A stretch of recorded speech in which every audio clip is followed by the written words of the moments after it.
ಕೈಯಲ್ಲಿ ಹಿಡಿದ್ರಿ ಮುಸ್ಲಿಂ ಧರ್ಮದ್ದು, ಕೈಯಲ್ಲಿ ಹಿಡಿದ್ರಿ ಕ್ರಿಶ್ಚಿಯನ್ ಧರ್ಮದ್ದು ಫೋಟೋಗಳು, ಪ್ಲೆಕಾರ್ಡ್ಗಳು, ಅದ್ರ ಬಗ್ಗೆ ಪ್ರಸ್ತಾಪ ಇಲ್ಲ. Why point only Hindutva? ಪ್ರಶ್ನೆ ಕೇಳ್ತಿದ್ದಾರೆ ಜನ.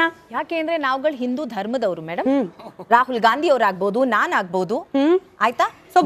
ನೀವುಗಳು ನಿಮ್ಮನ್ನ ಹಿಂದೂ ಅಂತ ಕರ್ಕೊಂಡು ಈ ತರ ಹಿಂಸೆ ಮತ್ತೆ ಅಸತ್ಯನ ನುಡ್ಕೊಂಡು ಹಿಂಸೆನ ಪ್ರಚೋದಿಸಿದಾಗ ನಮಗ ಅವಮಾನ, ಒಂದು ಹಿಂದೂ ಆಗಿ ನನಗ ಅವಮಾನ. ಹೇಳ್ತಾ ಇದೀವಿ, ಈ ತರ ಅಹಿಂಸೆ ಮುಖ್ಯ. ಹಿಂದೂ ಆದವರು ನಮಗೆ ಅಹಿಂಸೆ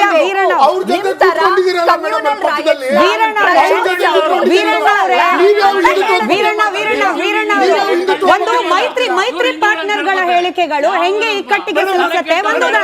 ಒಂದು ನಿನ್ನೆ ಲೇಟೆಸ್ಟ್ ಉದಾಹರಣೆ ಕೇಳಿಸ್ಕೊಳ್ಳಿ, ನೀವು ಕೇಳಿಸ್ಕೊಳ್ಳಿ ಅನಿಲ್ ಜಿ. ವೆಸ್ಟ್ ಬೆಂಗಾಲ್ ನಲ್ಲಿ ಮಹಿಳೆಗೆ ರೋಡಲ್ಲಿ ಹಿಡಿದು ಹೊಡೆದಿದ್ದಾರೆ.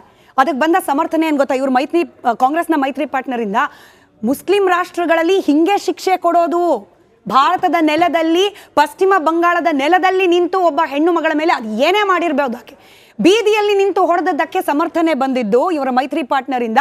ಮುಸ್ಲಿಂ ರಾಷ್ಟ್ರಗಳಿಗೆ ಹೀಗೆ ಶಿಕ್ಷೆ ಕೊಡೋದು ಅಂದ್ರೆ ಏನ್ ಅರ್ಥ? ಮಣಿಪುರದಲ್ಲಿ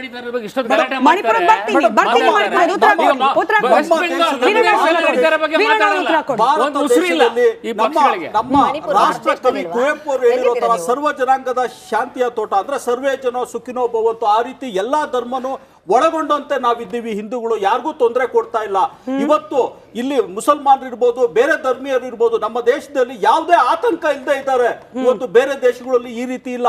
ಆದ್ರಿಂದನೇ ಸನ್ಮಾನ್ಯ ನರೇಂದ್ರ ಮೋದಿ ಅವರು ಇತರೆ ಮುಸ್ಲಿಂ ದೇಶಗಳಿಗೆ ಹೋದ್ರೂ ಕೂಡ ಅಲ್ಲಿ ಭವ್ಯವಾಗಿ ಸ್ವಾಗತಿಸ್ತಾ ಇದ್ದಾರೆ. ಮುಸ್ಲಿಂ ದೇಶಗಳಲ್ಲಿ ನಮ್ಮ ಪ್ರಧಾನ ಮಂತ್ರಿನ ಈ ರೀತಿ ಇದೆ.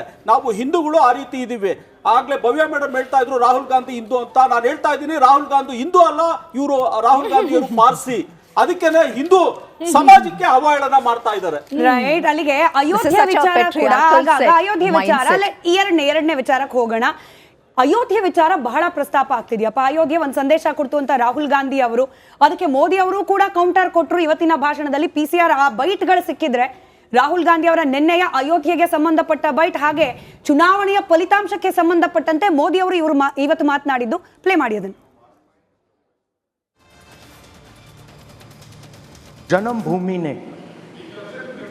बीजेपी को मैसेज दिया और ये आपके सामने मैसेज बैठे हुए हैं. ये 100 में से 99 नहीं लाया, ये तो 543 में से लाया है. और इस देश की जनादेश है कि आप वहीं बैठिए,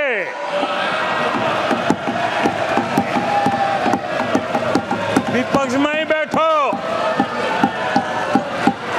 और तर्क खत्म हो जाए तो चीखते रहो, चिल्लाते रहो.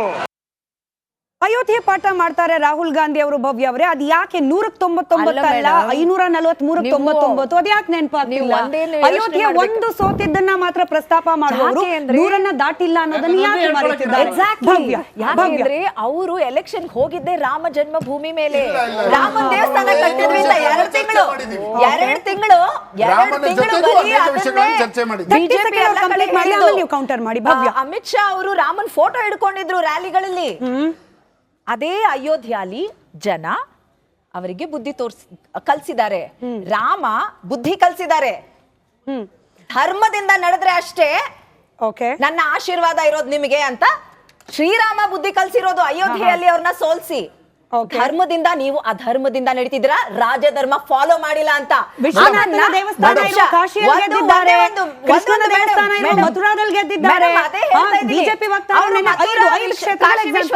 ಮಿಸ್ಯೂಸ್ ಮಾಡ್ಕೊಳ್ಳಿಲ್ಲ, ರಾಮನ ಹೆಸರು ಮಿಸ್ಯೂಸ್ ಮಾಡ್ಕೊಂಡ್ರು ಬಿಜೆಪಿ ಅವರು.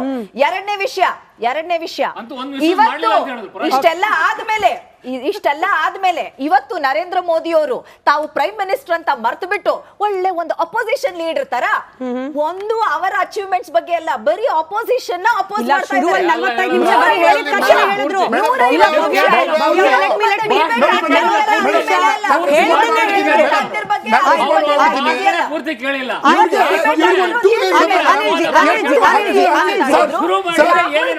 ಅನಿಲ್ ಅವರು, ಅನಿಲ್ ಅವರು. ಎಷ್ಟು ಅಭಿವೃದ್ಧಿ ಸುಳ್ಳು ಹೇಳ್ತೀರಾ ಅಂದ್ರೆ ಸಾಯಂಕಾಲ ಹೋಗಿ ರಾಹುಲ್ ಮೋದಿ ಅವರ ಗಾಂಧಿ ಭಾಷಣ ಅವರು ಒಂದ್ಸಲ ಕೇಳಿ. ನಾನು ಒಂದ್ಸಲ ಕೇಳಿ. ನಿನ್ನೆ ಮೊದಲನೇ 25 ನಿಮಿಷ ತುಂಬಾ ಸ್ಪಷ್ಟವಾಗಿ ಈ ದೇಶದಲ್ಲಿರುವಂತಹ ಟಾಯ್ಲೆಟ್ಗಳ ಬಗ್ಗೆ, ಗ್ಯಾಸ್ಗಳ ಬಗ್ಗೆ, ರಸ್ತೆಗಳ ಬಗ್ಗೆ, ಏರ್ಪೋರ್ಟ್ಗಳ ಬಗ್ಗೆ ಪ್ರತಿಯೊಂದನ್ನು ಮಾತಾಡಿದ್ದಾರೆ ಮೋದಿ. ಎಷ್ಟು ಅಂತ ಸುಳ್ಳು ಹೇಳ್ತೀರಿ, ಎಷ್ಟು ಅಂತ ಸುಳ್ಳು ಹೇಳ್ತೀರಾ ಕಾಂಗ್ರೆಸ್ಗೆ? ಅನಿಲ್ ಜಿ ನಿಮಿಷ. ಭವ್ಯ, ಇವತ್ತಿನ ಭಾಷಣದ 150 ನಿಮಿಷಗಳ ಭಾಷಣದ 45 ನಿಮಿಷ ಹೇಳಿದ್ದೇ ಹೇಳಿದ್ರು. ನಾನು ಅಭಿವೃದ್ಧಿ ಬಗ್ಗೆ ಹೇಳಿದ್ರು ಅಂತ ಹೇಳಿದಾರೆ, ಯಾಕಂತಂದ್ರೆ ಚುನಾವಣಾ ಪ್ರಚಾರದ ಸಂದರ್ಭದಲ್ಲೂ ಅದನ್ನೇ ಹೇಳಿದ್ರು, ಈಗಲೂ ಅದೇ ಹೇಳಿದ್ರು. ಮುಂದಿನ ವರ್ಷ ನಾವು ಹಿಂಗ್ ಮಾಡ್ತೀವಿ ಅನ್ನೋದನ್ನು ಕೂಡ ಹೇಳಿದ್ರು. ಅಲ್ಲಿಗೆ ನೀವು ಹೇಳಿದ್ರಿ ಅಭಿವೃದ್ಧಿ ಬಗ್ಗೆ ಮಾತಾಡಿಲ್ಲ ಹೇಳಿದಾರೆ ಅನಿಲ್. ಅನಿಲ್ ಅವ್ರು ಪ್ಲೀಸ್ 30 ಸೆಕೆಂಡ್ ಅನಿಲ್ ಅವರು. 20ರ ನಂತರ ಯಾರು ರಾಮನ ವಿರೋಧ ಮಾಡಿದ್ರು ಇವತ್ವರೆಗೂ ನಿಮಗೆ ಮೆಜಾರಿಟಿ ಬರಕಾಗಿಲ್ಲ ರೀ. ಇವತ್ವರೆಗೂ ನಿಮಗೆ ಮೆಜಾರಿಟಿ ನೀವು ಯಾವಾಗಿದ್ರು ಜೊತೆಗೆ ಬಂದಿರುವಂತದ್ದು. ಈ ದೇಶದ ಜನ ಕಾಂಗ್ರೆಸ್ ಪಕ್ಷವನ್ನ, ನಿಮ್ಮ ನಾಯಕರನ್ನ, ನಿಮ್ಮ ಸುಳ್ಳುಗಳನ್ನ ನೇರವಾಗಿ ತಳ್ಳಾಕಿದ್ದಾರೆ. ಸಂಬಂಧಪಟ್ಟಂತೆ ಕರ್ನಾಟಕದಲ್ಲಿ ಆಗಿರೋ ಉದಾಹರಣೆ ನಿಮ್ಮ ಹಿಂದೂ ವಿರೋಧಿ ಸ್ಟೇಟ್ಮೆಂಟ್ ಗಳನ್ನ ಏನ್ ಮಾಡಿದಿರ ಹೇಳಿ. ನಿಮ್ಮ ಕಾರ್ಯಾಧ್ಯಕ್ಷರಾದಂತಹ ಸತೀಶ್ ಜಾರಕಿಹೊಳಿ ಅವರು ಹಿಂದೂಗಳ ಬಗ್ಗೆ ಏನಂದ್ರು ಮೇಡಮ್? ಹಿಂದೂಗಳ ಬಗ್ಗೆ ಏನಂದ್ರು ಮೇಡಮ್? ಹಿಂದೂ ಅನ್ನುವ ಪದ ಹಿಂದೂ ಅನ್ನುವ ಪದ ಒಂದು ಹೊಲಸು ಅರ್ಥವನ್ನ ಕೊಡುತ್ತೆ ಅಂತ ಹೇಳಿದ್ರು. ನೀವು ಪರಮೇಶ್ವರ್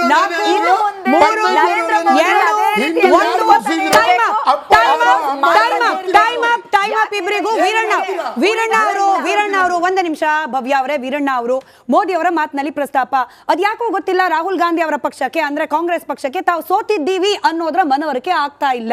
ಗಳಿಸಿರೋದು 99 ಅಷ್ಟೇ. ಸತತವಾಗಿ 3 ಬಾರಿ ಪ್ರಯತ್ನ ಪಟ್ಟರು ಕೂಡ 100 ದಾಟ್ಲಿಲ್ಲ.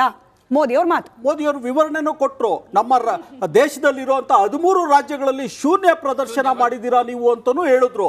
ಮತ್ತೆ ಅಭಿವೃದ್ಧಿ ಕೆಲಸ ಏನ್ ಮಾಡಿದ್ದೀವಿ ಅಂತಾನೂ ಮೋದಿಯವರು ಹೇಳಿದ್ರು. 25 ಕೋಟಿ ಬಡತನ ರೇಖೆಯಿಂದ ಹೊರ ಬಂದಿದ್ದಾರೆ ಅಂತಾನೂ ಹೇಳಿದ್ರು.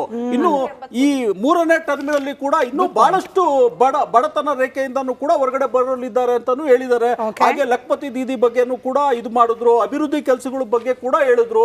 ಇಷ್ಟೆಲ್ಲ ಆಯ್ತು. ಖಂಡಿತವಾಗ್ಲೂ ನರೇಂದ್ರ ಮೋದಿಯವರು ಒಂದು ದೂರದೃಷ್ಟಿ ಇಟ್ಕೊಂಡಿರೋರು. ಇವತ್ತು ನೋಡಿ, ನಮ್ಮ ದೇಶ ಆರ್ಥಿಕತೆಯಲ್ಲಿ 5ನೇ ಸ್ಥಾನದಲ್ಲಿದ್ದೀವಿ, 3ನೇ ಸ್ಥಾನಕ್ಕೆ ಕಡೆ ಮುನ್ನುಗ್ತಾ ಇದ್ದೀವಿ. ಈ ರೀತಿ ಇದೆ.